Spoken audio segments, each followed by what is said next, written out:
Welcome to the CyberGov Podcast, where you'll learn how to build a cybersecurity strategy that will help you earn more revenue across your government contracting business. Welcome back to the CyberGov Podcast. Today, we have somebody pretty special that I'm interested in talking to, Aubrey Gainfort, who is the host of Breaking the Standard podcast that I listen to. So I hope that you're listening to that as well. And if you're not, you should be. But I want to take this time and welcome Aubrey to the show. Aubrey, welcome. Tell us a little bit about Breaking the Standard podcast. Thank you. I'm so excited to be here, and congratulations on the show. So Breaking the Standard is a podcast that is dedicated to bridging the communication and knowledge gap for the small business government contracting industry. And basically what that looks like is interviewing and, asking questions to pretty much every gamut and facet of the government contracting space to be able to provide information and education to industry. Absolutely amazing. You're speaking things that get my ears perked up and get me excited. Small business, government contracting. Those two things go together for me. And then we throw in cybersecurity, and that's like a piece of chocolate cake for me. So I'm there. So I'm excited about that. Now, one other question, how did you get started? Like, what was that process that you felt like, you know what, maybe, just maybe, there needs to be someone who is bringing this to the forefront to talk about small business and government contracting? So it was very apparent to me that the information that was out there was limited. And a lot of times small businesses have to pay for that kind of information, and it's not always accurate.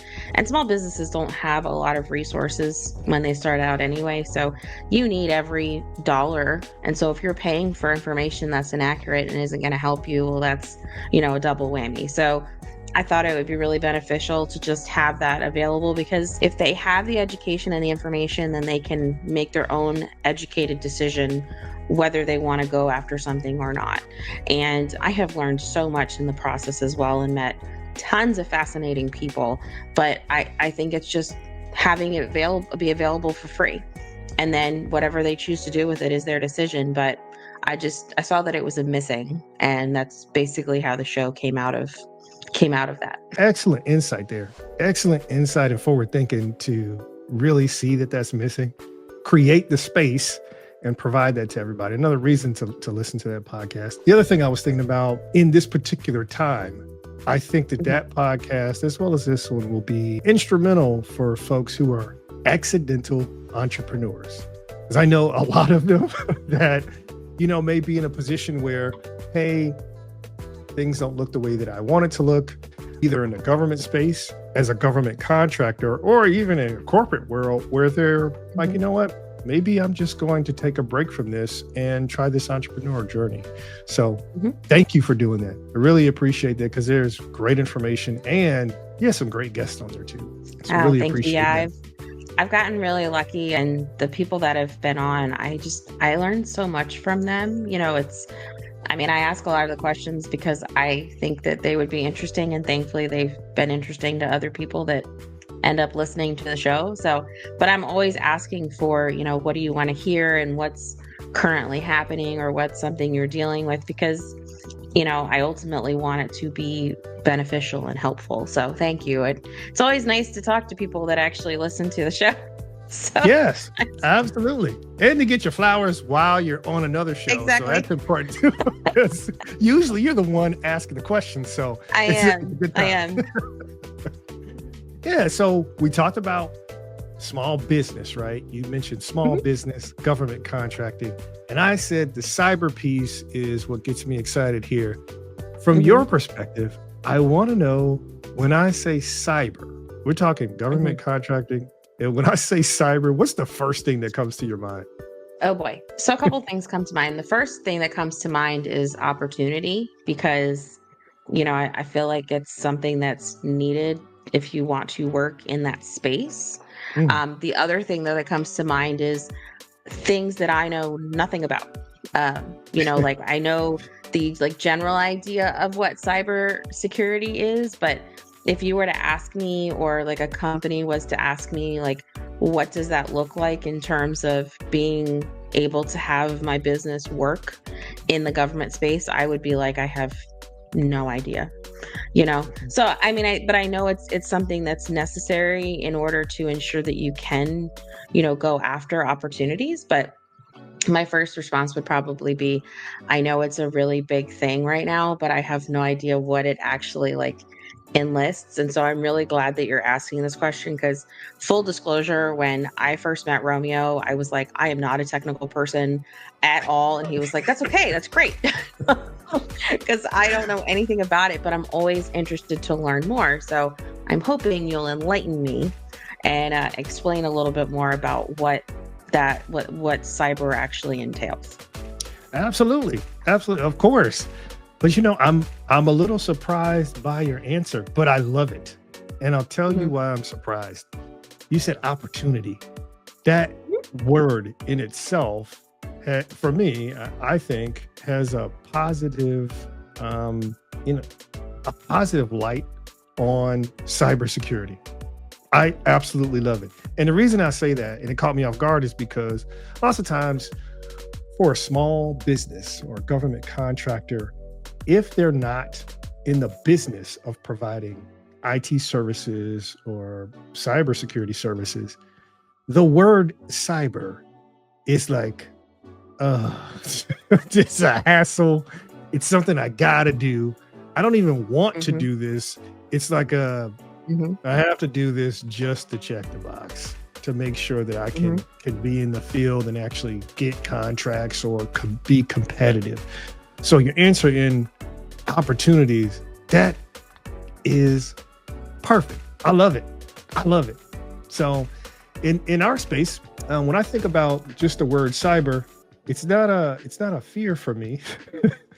It is a concern, because I think that a lot of government contractors that are in other spaces may not understand the full ramifications of not doing certain things. And when I say not doing certain things, it could be simple as multi-factor authentication, MFA. You may have heard of, affectionately called. And that is making sure that I like to call it the concierge of logging in. So once you begin to log into a website, there is this concierge who's going to ask you, ma'am, is this you? is this you who is attempting to log in? I'd like to know, please. If it's not you, then please ignore me. Excuse me. No, I won't ask again, but there's a possibility I could ask again. At that point, you'd know someone is attempting to log in as you.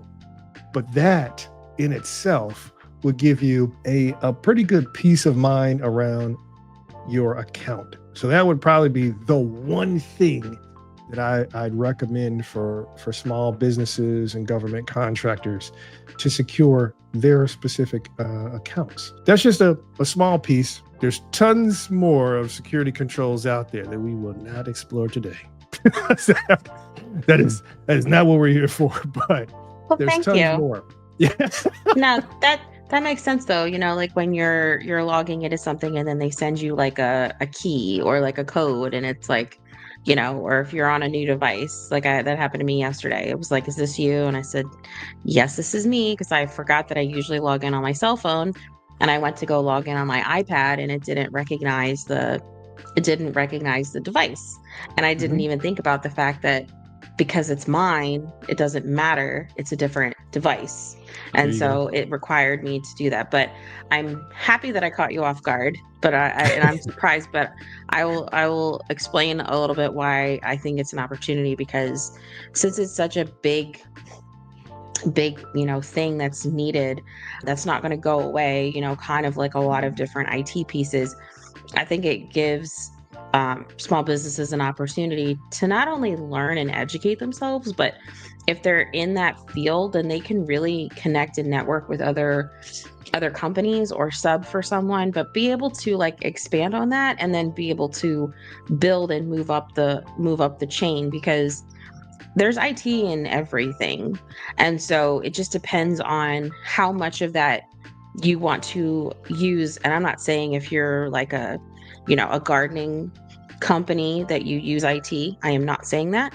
Like if Mhm. you're, do not throw NAICS codes in that are not part of your repertoire, and then they look at Right. you and go, well, can you garden or can you work on a computer? Like, but Yep. if it's something that could potentially expand in time, I think it's an opportunity. There's always an opportunity for you to meet other people, connect with people in your network, use them to leverage opportunities or to meet other people, which is one of my favorite things about this community, is because it's so small. There are people who True. are always willing to help you or introduce you to someone else that say, so and so might know this, or so and so, that's their wheelhouse. Let me introduce you to them. So it's just I think it's an opportunity rather than a hindrance. I mean, and you know what you're good at and you know what you're not good at, but you might find something in cyber that maybe could be a potential future for you. For me, I respectfully will say it is not. But for other people, it might be something that, oh, hey, like this could actually be something really great we could add on to what we're currently doing and then build out from there. Absolutely valuable insight. And again, just talking about or thinking about that word opportunity, it got me thinking about something, because you mentioned this community is pretty small. A lot of folks know a lot of the same people, and the word opportunity kept coming up. And I'm curious, did you always have that mindset of opportunities and networking and working in that community? Have you always been like that? Did you always have that mindset? Or once you started working in that small business and with the podcast and that government contracting community, did you see, hey, there's a real big community here that we can network together? Or have you always been that type of person that was someone who could network and talk with people and pull the community together? I've always been someone that can talk to people. The running joke is that I can sit with you and learn your life story. Anytime I have an Uber and I come home, my husband will joke and say, okay, where are they from? I'm like, they're from here. They have 3 kids. This is their side job. I really like to get to know people, but I didn't realize how small the GovCon space was until I started the show. And then as I've gotten to meet, some of my wonderful sponsors that sponsor the show every year, literally they all know each other, and they've all known each other for 20 years. And Wow. they worked with someone over here, and then they met someone over here, or they're on a, board over here together. And so it really showed me, they all have been able to help each other or send each other information. And they've done that for me, where they're like, I think so-and-so would be really interested in, supporting the show. And they have been. And now, 3 years later, I'm like, so thankful for that. But when I run into people in person, I know them, like each of them, and then I realize that they know each other. And I'm like, oh, why am I surprised? I shouldn't be surprised anymore. But I've always enjoyed talking to people. The show has just given me that opportunity to do it in a way where I'm able to help other people and learn a lot at the same time. That is amazing. That is amazing. I figured that would be the answer, especially around opportunities and networking and things like that. From what I know of you, you do seem like that person that can talk to anybody any particular time. And you mentioned something that I think is important. You said once your husband asked you, okay, where are they from? And you started talking about, you could recall the details. That's important because Oh, yeah. yeah, that's important because sometimes just talking to individuals, or you go to a conference, or even if you're looking at different opportunities, you learn somebody's name, you learn these types of things, and then people forget. So what you just mentioned, it was important to me because Oh, thank we you. meet we do meet a lot of people, but remembering their names and how many children they have, families, where they're from, what they do, what they like to do, things like that, that's important, which made me think about something actually as I'm talking to you right now. You posted something on LinkedIn not too long ago about dancing. Yes, I did. It You was a did. picture of me. I started dancing when I was 3, and I had a Dorothy Hamill bowl haircut. And I did tap, jazz, and ballet. And tap's my favorite. I danced all the way through high school and in college. And then I was on a I was in a tap company in DC until I moved out here to the Northern Virginia area with my husband. But I actually taught him how to tap dance for our wedding. We did a tap dance for our first dance. He asked me to teach him, and so I did. Wow. But I miss it. I would definitely like to do it again someday, or just do like a drop-in class. But I love to dance, period. And so the idea came up from a fellow friend, David Valencia, to post something around that. And that picture, anytime people see that picture and they look at me, they're like, that's you. And there's so many pictures on my parents' wall of that bowl haircut, and then it growing out over the years. But yeah, I love to dance. My son seems to really be into music too. But it was a fun post. I got a lot of interaction from it and just feedback, which was fun. And I think that also taught me, as you were saying, you remember the details and stuff, and asking about, remembering, about people's families and stuff. At the end of the day, people are people. And so, I think it matters, it means a lot to me when someone asks me, how my family's doing, or they remember that I have, a kid, or, when I run into people that I haven't seen in a while, I ask them how their kids are doing and cannot believe that their kids are like graduating from high school or going to college. But, I think it sends that message that you are not just what you do professionally, that you are, a person outside of that. And, we all have lives, and, clearly our jobs are important to us, but it's not all of who we are. So I think I try really hard to remember, things about people that are important to them. That is insightful as well. First of all, I love the picture, and because my daughter's danced, so Yay. my oldest daughter danced the same, tap, jazz, ballet, all that stuff. My youngest did that for a while, and she switched over to cheerleading. So very familiar with that world. Mm-hmm. Surprised though that you taught your husband to tap dance. So I like that. I do. Mm-hmm.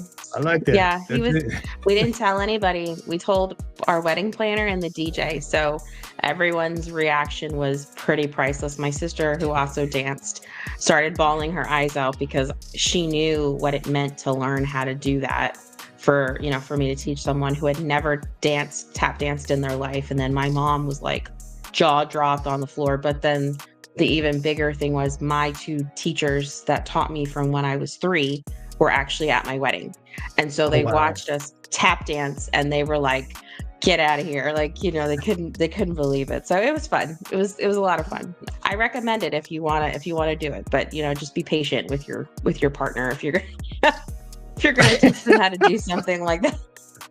But it was fun. It was a lot of fun. Oh, that sounds good. That sounds good. I really like that. Really like that.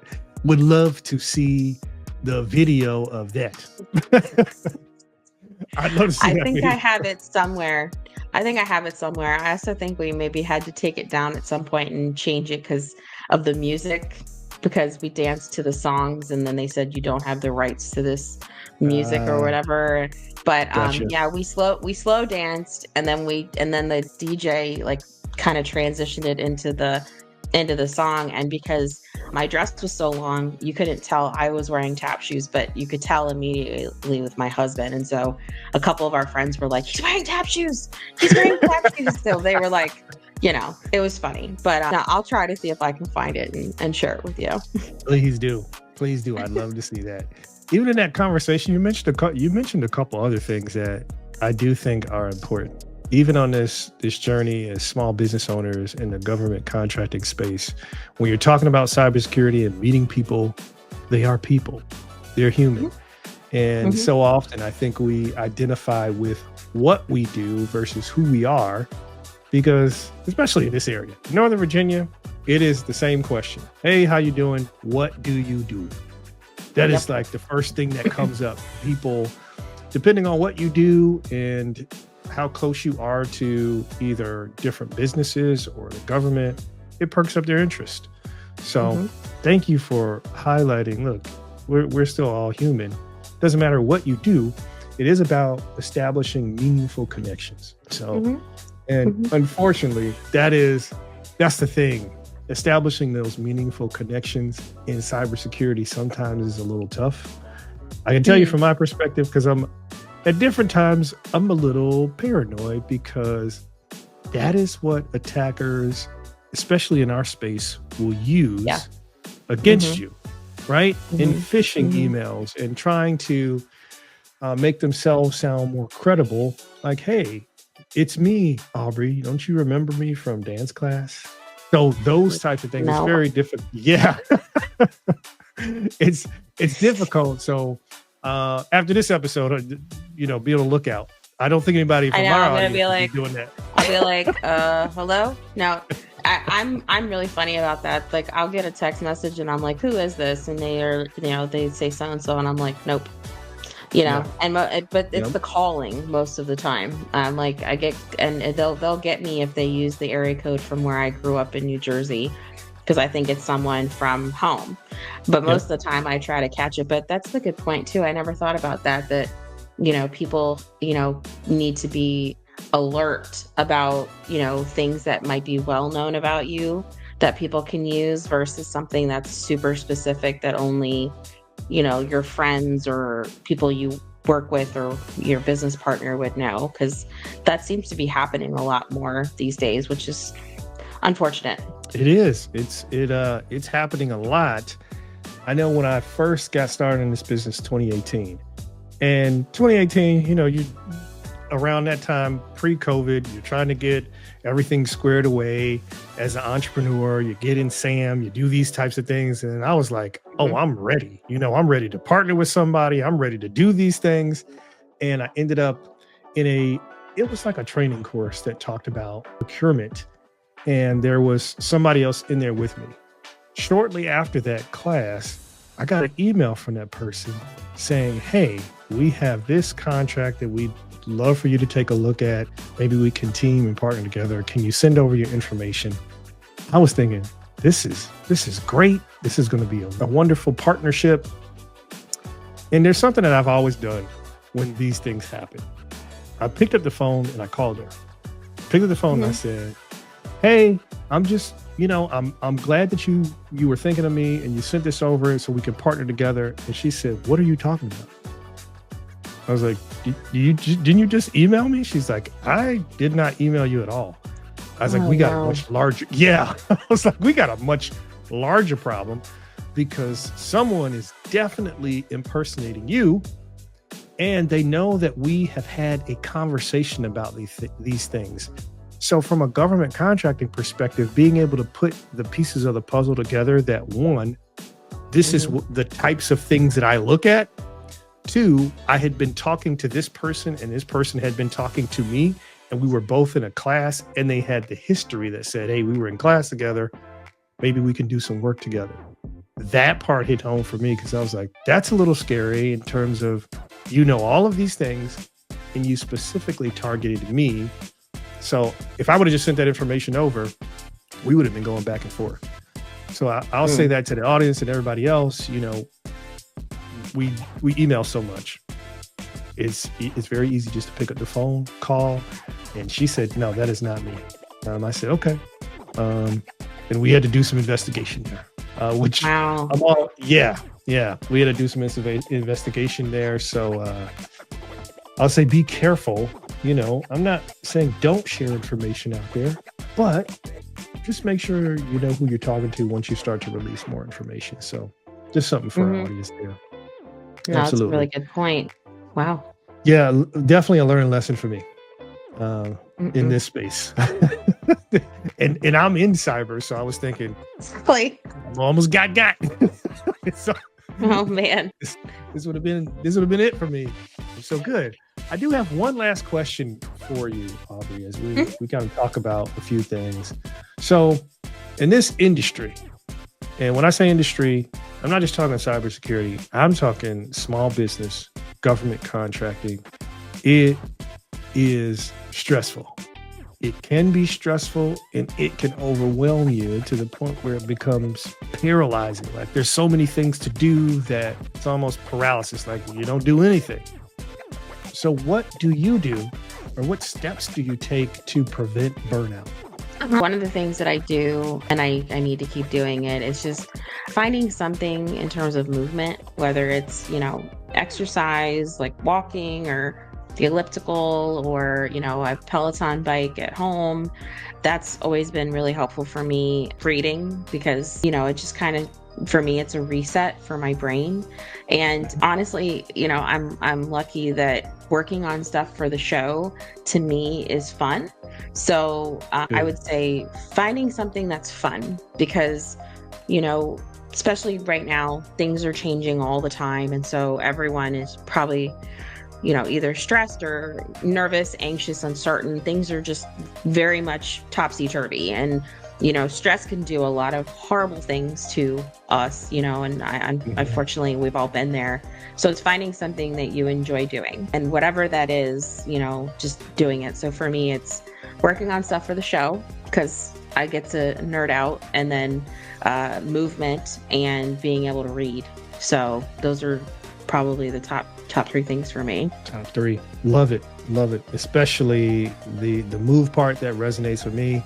I know tons of times I felt like, you know what, I should just lay in this bed and really sit in the way that I'm feeling about things that have happened. Yes. You know what I mean? Like, yes. I want to sit here and have my pity party. Exactly. And nobody even has to join me in this pity party. It can just be me. I'm okay with that. I will get some snacks and sit here and feel it, and feel all of it, and not do anything. Now, I'm not saying you shouldn't feel that. I am a proponent of it. I think you should feel all of those things, but not stay in it. Because I know I have seen firsthand, and even myself had an opportunity just to sit in something and allow it to impact me and how I move and how I do things. But thinking about just moving, getting outside, I walked around the block for a little bit, and I was like, I kind of like this. I feel better. I'm in motion. Yeah, let's keep this going. And then the more I'm in motion, the quicker I can bounce back and become more resilient from things that happen. So I love the part about being in motion. That really resonates with me. So absolutely love that part. Finally, I'd like to say thank you today. Thank you, Aubrey, for the great conversation that we had, especially around what you thought. The first thing that comes to mind around cyber opportunity, because now it's stuck in my brain now. Like I keep thinking about it. If we talk about cyber opportunity versus a lot of people say fear, uncertainty, because they don't know what's going to happen with AI and cybersecurity and things like that. So that is going to be at the top of my mind when I think about cyber.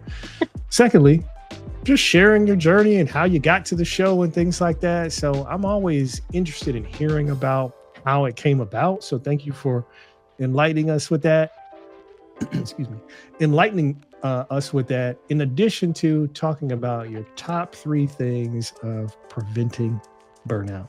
So I truly appreciate your time today, because it's the time, right? We all have limited time. So you even taking the time to be here, I really appreciate that. And to our listeners out there, please let them know if they wanted to get in contact with you, what's the best way? Well, I'm on LinkedIn, and the show also has a page on LinkedIn. It's called Breaking the Standard Podcast. And if there's anything you want to hear about or learn about for the show, you can shoot me an email at breakingthestandard@gmail.com. And then the show's currently on Apple and Spotify. So if you'd like to go check out an episode, there's about 126 right now. So there's a lot to choose from. Just depends, I guess, on what you're feeling that day. But I'm always open to receiving messages and then answering the question. And if I can't answer it, I'll let you know. And if I can, I'll try. Aubrey, we appreciate that. Thank you for listening to the CyberGov Podcast, and we'll catch you next time.